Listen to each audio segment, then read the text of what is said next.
4 mots, écrits un soir de 1947 par une femme qui ne s'est jamais mariée. Il est élu 50 ans plus tard meilleur slogan du XXe siècle car il a réussi à transformer un simple caillou en l'un des objets les plus convoités au monde et voici son histoire. 1938, un cartel minier sud-africain est assis sur une montagne de diamants. Et leur problème, c'est pas de vendre ce produit-là.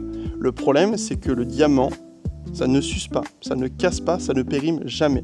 Donc ça veut dire que chaque diamant qui est vendu va revenir un jour sur le marché en occasion et concurrencer les diamants neufs. Et une entreprise qui vend un produit indestructible, ça ne tient pas sur le long terme. Alors ils vont voir une agence publicitaire de Philadelphia et faire une demande un peu particulière. Ne faites surtout pas la publicité de notre marque, inventez plutôt une coutume. Et quelques semaines plus tard, un slogan sort écrit par France Guéretti, A diamond is forever. Un diamant est éternel. Et retiens bien cette phrase parce qu'on va y revenir après. En parallèle de ça, ils lancent une énorme propagande sur les fiançailles. À Hollywood, dans des conférences, dans des lycées, et ils en parlent partout. Et c'est là que tu vas comprendre le génie derrière tout ça. Revenons au mot éternel. Il n'a pas été choisi pour parler d'amour, il a été choisi pour parler de revente. Un diamant éternel, c'est un diamant qu'on ne revend pas. Une bague de fiançailles ne se revend pas, c'est un pacte que l'on fait avec une personne. C'est sacré. Donc chaque diamant vendu part dans un tiroir ou sur une main et n'en repart jamais. Avec ce slogan, ils n'ont pas marketé leurs produits, ils ont supprimé leur auto-concurrence dans les années à venir. Et ensuite, comme un diamant ne se revend pas, il n'y a pas de référentiel sur le prix d'achat. On est face à un vide et ce vide, ils l'ont rempli eux-mêmes avec d'autres slogans. Est-ce que 2 mois de salaire, c'est cher payé pour quelque chose qui dure toujours? Ils sont forts, ils sont très forts. 1967, ils attaquent le Japon et font le même carnage. Ce que tu peux retenir de tout ça, en tant que publicitaire, marketeur qui fait des publicités en ligne, c'est que de ton côté, tu te bagarres avec des codes. Le prix des produits, la façon dont les gens achètent, la façon dont tout est marketé, les angles marketing, etc. Tout est dicté par des personnes qui l'ont décidé avant toi. Souvent, ça se fait aux US. Souvent, ça se fait sur des marketeurs qui sont beaucoup plus gros.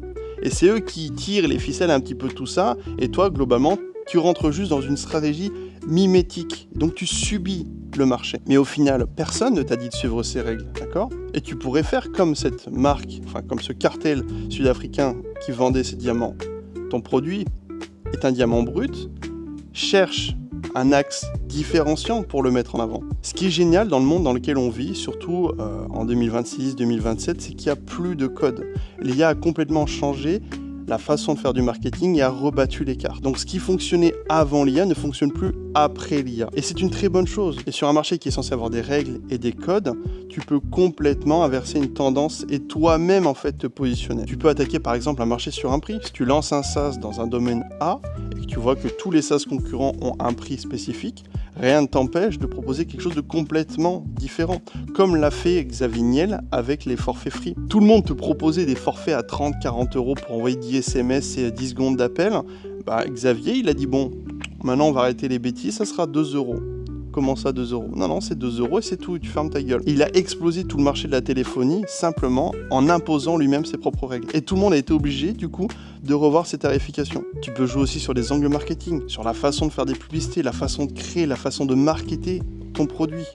Tu peux faire absolument tout ce que tu veux. En fait, la seule limite que tu vas avoir avec ton business actuel, c'est ton imagination et tes couilles. Tu as une belle imagination et les coronesses pour actionner tout ce qui se passe dans ta tête, t'es inarrêtable. Et je vais pas pouvoir te donner plus d'exemples que ça et des trucs très précis parce que ça va dépendre de ton marché, de ton offre, de ton positionnement et surtout de ta créativité. Et ça, je peux pas le créer et le concevoir pour toi. Et évidemment, si tu fais de la publicité en ligne et que tu veux de la vraie bonne data pour ton business, je t'ai mis le lien de mon SaaS en dessous. Tu prends un appel de démo avec nous, on essaie de voir comment on réconcilie ta data et comment on peut t'aider à faire x2, x3 sur ton chiffre d'affaires. Passe une bonne journée, on se voit demain pour la prochaine vidéo. À très vite, ciao ciao.